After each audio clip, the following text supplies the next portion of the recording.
Well, our next guest says there's an ethical controversy swirling around the Food and Drug Administration and what he calls sham surgery. Here's an example. The agency approving a study by a company on a medical device that treats serious cases of high blood pressure.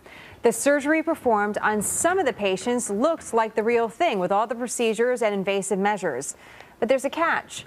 Some of the surgeries were fake, and the patients got, in effect, placebo surgery.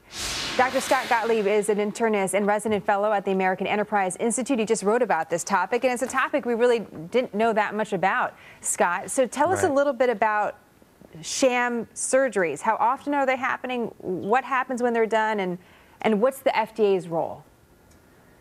Well, this is relatively new. It's a new clinical trial design that FDA has been employing in some cases with medical devices, where they'll require companies to randomly select patients to either get the procedure done with the real medical device, the experimental medical device, or get essentially a fake surgery to constitute a placebo arm.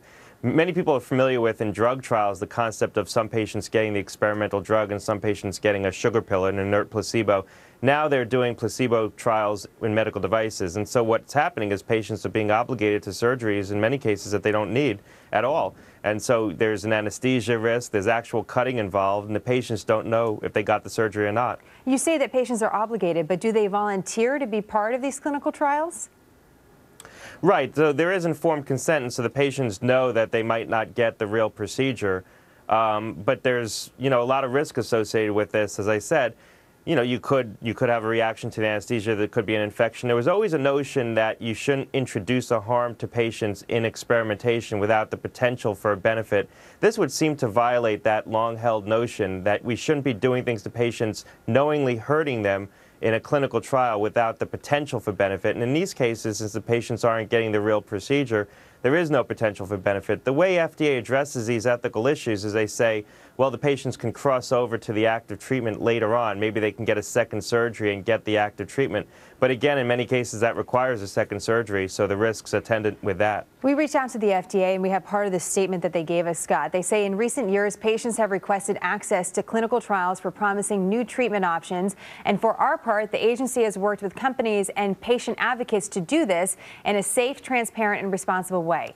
The FDA is committed to ensuring that reasonably safe, effective, and high-quality medical devices are available to patients. One of the questions on that, Scott, is there other ways to figure that out besides doing a sham surgery, for example? I mean, what other ways could they ensure that a medical device will work? Right. So I was Deputy Commissioner of the FDA from 2005 to 2007 and worked there before that. And over that time period, we used to deploy what we called non-inferiority trials in cases like these, where some patients would get the actual surgery in the new medical device, and then some patients would get standard of care. And that might be a different surgery, or it might be medical therapy.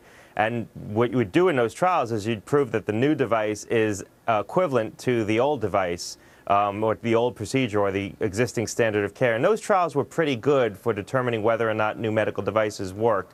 What the FDA is saying now is that they want trials to be more statistically rigorous. They want a higher level of certainty around the benefit that they think they're observing in a clinical trial. And so they're requiring these placebo-controlled trials, these sham surgeries, because they are more statistically scrupulous. So that leads to the next question, because it comes down to us, right? And what kind of care that we're going to receive, what kind of medical device we're going to receive. At the end of the day, is this better, as bizarre as it is? And I know you have ethical issues with it, and I'm sure our viewers can understand that as well. Will this lead to better health care for us, or do you think it's a waste of time? Right. Well, keep in mind, these aren't questions of safety. These are questions of benefit about the devices and how much statistical proof should you need to demonstrate that a medical device is delivering the benefits that you think it's going to deliver. The reality is, I think the old construct, the non-inferiority trials, were actually better for looking at some of these questions, because a new medical device might deliver other benefits besides just better treatment. So, for example, the medical device I wrote about yesterday was for treatment of high blood pressure. It might be that it's no better than medical management. It's no better than taking your high blood pressure pills. But in fact, if it could keep you from having to take those pills, that's a real benefit. And the old trial constructs, these non-inferiority trials, were better for teasing out those secondary questions, if you will. Things like, is it better than the existing approach? Is it less invasive? Is it easier for the surgeon to do? Sometimes the most important question isn't the absolute benefit of a medical device, but other questions like, is it better than the alternative? And these placebo-controlled, these sham trials, all they really answer is the new medical device better than nothing? And in this case, nothing is a fake surgery. Interesting, and that's one of the things that motivated you to write about it, considering your experience. Scott, it's great to see you as always. Thank you very much. Very interesting topic. Thanks a lot.